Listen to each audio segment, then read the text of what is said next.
So we're going to do a road test today on this Aston Martin Vantage Roadster. It's the Sport Shift model and it has 8,000 miles on the clock.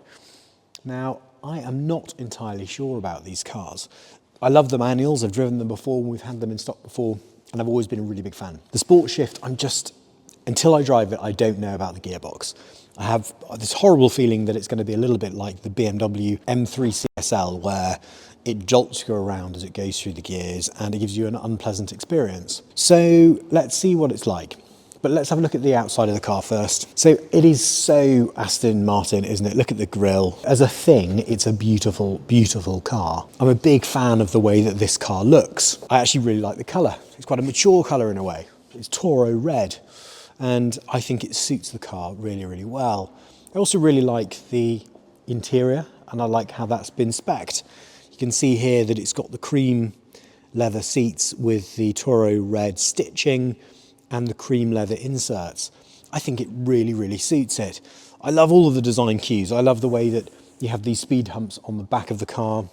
I love the fact that it has the clear lights on the back that for me remind me of the DBS. It's obviously made very well. It's an Aston Martin, probably the lowest mileage Aston in the country, I would think. I suppose the only thing that really annoys me about the interior, and again, you know, there are so many cars like this, is that it has so much switchgear that is not related to Aston Martin at all. There's a lot of forward switchgear here. You can probably see some of the buttons, it hasn't aged overly well, some of that. I think the steering wheel looks great, which for me is really important in a car. You know, I have to have a sense that the steering wheel feels good in the hand, but also aesthetically looks good in the corner of my eye while I'm driving. And I think these cars are particularly about that. You know, I think the aesthetics, this is what this car is all about. I don't think this car is all about how quickly does it go around at a track. And I don't think it's all about how light it is, which of course it's not. It's a statement car, it's a GT, it's a British brute that is designed to look fantastic. And you know, you'd want to drive to a summer party in this with the roof down, knowing you're off to go and have a wonderful time. It's a thing of beauty. It's not necessarily my cup of tea in terms of its focusedness. As you probably know from the other cars that we have at the grid, I really like lightweight stuff. I like stuff that has good power to weight ratio.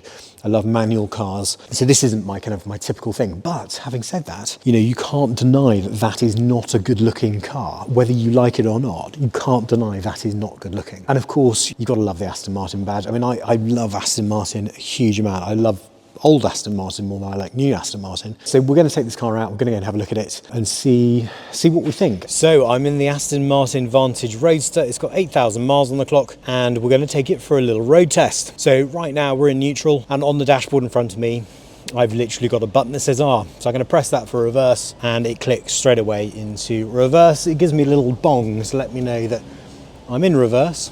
And back we go. So obviously the seating position in this car is as you'd expect. It's a GT. So it's designed to be comfortable. So I've put it into drive and it's in sports mode at the moment. You don't get an awful lot of noise from the exhaust at all. At these kind of speeds, I'm doing 20 miles an hour and you can barely hear that the engine's even running. Slightly disappointing from an Aston Martin. However, I think that things will change once we open the car up. Now I'm going to put it into paddle shift when we get going and see what we make of it. Funnily enough, I'm pretty high up in the seat. Yeah, I'm as low as I can go on the electronic seat, but I feel that the top of my head is popping out. So there is the noise, and I just feel it straight away with that gear change. You go forward and it just wants to give you a jolt up the bottom to tell you that it's changing gear. It's not like the modern gearboxes that you'd see in a lot of sports cars nowadays. This is a different kind of beast. This is a British beast that really, I suppose at the time, some people thought that these gearboxes were wonderful. I just don't know how well they've aged at all. Brakes feel great, nice and sharp. One of the really lovely things about this car, even when you're sat in traffic or waiting at a junction, is I can smell the quality of the interior. The leather smell in here is divine, and I've got the roof down. So, doing 20 miles an hour, put the foot flat. Takes a while. Eventually there's a bit of noise, a bit of drama. It's arrived at last. It just takes a little bit too long. But I suppose maybe I'm asking too much of this car. It is, after all, a GT. It's a muscle car that's designed to be wafted rather than tracked around the Nuremberg. I suppose a manual version of this, or a coupe version, would be a lot more exhilarating. Anyway, we're going to put it into paddle shift mode in a minute and we're going to see what that feels like. I have to say that when you drive around in this car, it has a real sense of purpose. You feel that you are on a genuine occasion, and for that I love it very, very much. But I think that's probably Aston Martin. That says a lot about the brand.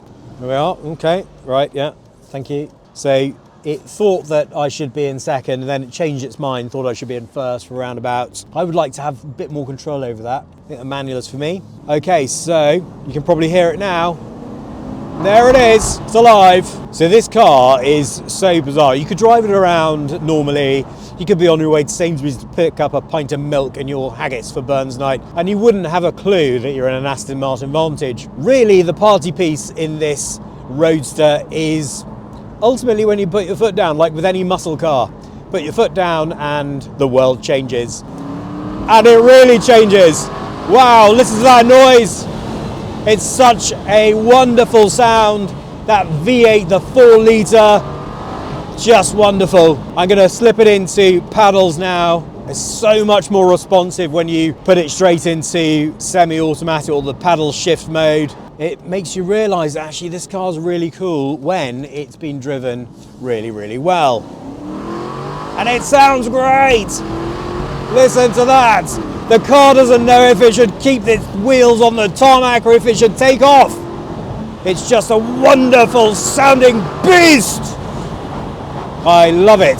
Oh, listen to that in third gear at 5,000 RPM. It just sounds so wonderful. And actually, do you know, when you give it the beans and you're going around those corners, it actually feels a lot lighter than you might realise. Listen to that soundtrack. This is Aston Martin at its greatest in the mid-2000s. God, they knew how to make a good sounding car back then. I'm not so sure about the modern stuff. You know I like modern classics. This car is just a beast. I could definitely drive across Europe in this thing. It would give me the giggles, but then at the same time I can just put it back into comfort mode and it becomes a really sensible everyday car. I've even got a good boot. I can put all my shopping in it. I can swan around the south of France. So, the Aston Martin Vantage Roadster has surprised me. It's much faster and much more fun than you'd ever wish for. Well, it feels good. It felt great. Actually, this car is better than I probably realised. So, I just got back from doing the road test in the Aston Martin Vantage Roadster behind me. Well, I couldn't have been more wrong. The car itself is so much fun. It's so engaging. Basically, the engine is a masterpiece. It sounds incredible. The gearbox, when it's in manual mode on the paddles, is a lot better than I thought it would be. It's got a huge amount of drama. It put a smile on my face, and I think that's really what it's designed to do. I think for aesthetics and how it makes you feel, I would give it 10 out of 10. For petrol headiness, for drivingness, I think I'd probably be giving it an 8. But in terms of the interior and the quality, not so sure about it at all. I have a feeling that bits will fall off as the car gets older, and that would really bug me. But other than that, I think it's great. So would I have an Aston Martin Vantage Roadster in my collection? Well, I think the answer is yes, I probably would. Would I use it that much? Probably not. But would I open the garage door and think how wonderful it looks and how great it sounds? Yes. I'd probably endeavour to want to drive it more than I would. Probably why this car only has 8,000 miles on the clock. Having said that, thumbs up from me. I think it's a really, really cool car.